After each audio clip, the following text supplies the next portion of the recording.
নমস্কার বন্ধুরা, অঞ্জনাস কিচেনে আপনাদের সবাইকে স্বাগত। সবাই আশা করি ভালো আছেন, আমিও বেশ ভালো আছি। আজ আমি আবারও একটা নতুন রেসিপি নিয়ে আপনাদের সামনে হাজির হয়ে গেলাম। আজ তৈরি করব স্কোয়াশ পোস্ত। এটা খুব সহজ আর খুব তাড়াতাড়ি তৈরি করা যায়। এটা ভাত, রুটি, লুচি, পরোটা সব কিছুর সাথে খেতে অসাধারণ লাগে। ভিডিওটি শেষ পর্যন্ত দেখবার জন্য আপনাদের কাছে আমার অনুরোধ রইল। তো দেখে নেওয়া যাক আমার আজকের এই রেসিপিটি। সবার প্রথমে আমি 3টে স্কোয়াশ নিয়ে নিয়েছি। স্কোয়াশগুলোকে চোকলা ছাড়িয়ে এইভাবে পাতলা পাতলা করে একটু লম্বা লম্বা করে কেটে ভালো করে ধুয়ে পরিষ্কার করে নিয়েছি। কয়েকটা কাঁচা লঙ্কা মাঝখান থেকে ফাটিয়ে নিয়ে নিয়েছি। আর নিয়েছি অল্প কিছু মটরশুঁটি। আর এখানে 4 চামচ পোস্ত আর 2টো কাঁচা লঙ্কা মিলে আমি মিক্সির জারে নিয়ে পেস্ট করে নিলাম। পেস্টটা কিন্তু আমি খুব মিহি পেস্ট করিনি। দেখুন একটু গোটা গোটা ভাব রয়েছে, এরকমভাবে পেস্ট করেছি। এক সাইড করে রেখে দিলাম। এখন গ্যাসে একটা কড়া বসিয়ে দিলাম। কড়াটা গরম করে নিয়ে এর মধ্যে দিয়ে দিচ্ছি সর্ষের তেল। সর্ষের তেলটা গরম হয়ে গেলে এর মধ্যে কয়েকটা কাঁচা লঙ্কা ফাটিয়ে দিয়ে দিলাম। আর দিচ্ছি হাফ চামচের থেকে অল্প কম কালো জিরে। এবার ভালো করে নাড়াচাড়া করে গ্যাসের ফ্লেমটা একদম মিডিয়াম রেখে একটু হালকা করে ভেজে নেব। ভাজা হয়ে গেলে এর মধ্যে আমি কেটে রাখা স্কোয়াশগুলো দিয়ে দিচ্ছি। স্কোয়াশগুলো দিয়ে তার মধ্যে দিয়ে দিলাম লবণ আর হলুদ। এবার সব কিছু ভালো করে নাড়াচাড়া করে নিয়ে লবণ হলুদটা ভালো করে স্কোয়াশের সাথে মিশিয়ে দিলাম।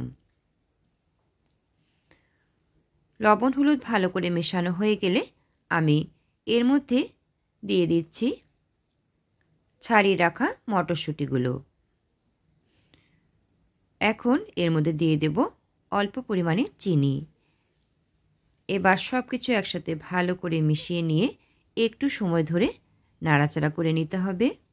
গ্যাসের ফ্লেমটা কিন্তু বাড়ানো চলবে না, গ্যাসের ফ্লেমটা একদম এই সময় মিডিয়াম করেই রাখতে হবে। এখন আমি ঢাকনা চাপা দিয়ে 5 মিনিটের জন্য রেখে দেব, যাতে করে সব কিছু ভালো করে সেদ্ধ হয়ে আসে। গ্যাসের ফ্লেমটা একদম মিডিয়াম করে রাখবো। এ সময় কিন্তু আমি কোনো জল দেব না, এর মধ্যে থেকে জল বেরিয়ে যতটুকু সেদ্ধ হওয়ার এর মধ্যে সেদ্ধ হয়ে যাবে। 5 মিনিট পর আবারও ফিরে এলাম, ঢাকনাটা খুলে নিলাম। এবার নাড়াচাড়া করে দেখে নিচ্ছি সব কিছু ভালো করে সেদ্ধ হয়েছে কিনা। জল জল যে একটা ভাব ছিল সেটা শুকিয়ে গেছে আর স্কোয়াশগুলো ভালো করে সেদ্ধ হয়ে গেছে। এবার 2 থেকে 3 মিনিটের মতন এইভাবে ক্রমাগত নাড়াচাড়া করে আমাদের স্কোয়াশগুলোকে ভেজে নিতে হবে।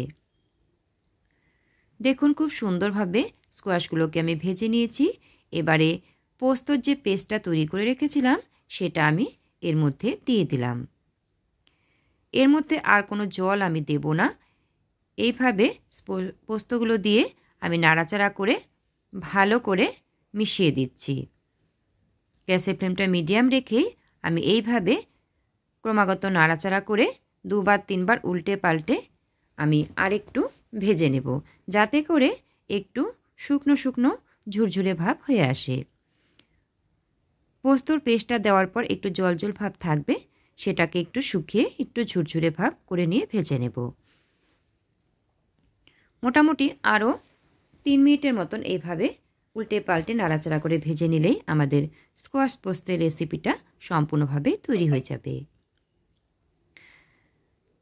সম্পূর্ণভাবে তৈরি হয়ে গেল আমাদের স্কোয়াশ পোস্ত।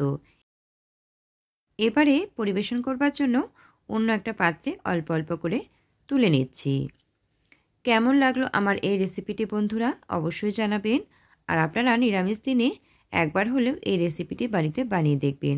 আশা করছি খুবই ভালো লাগবে।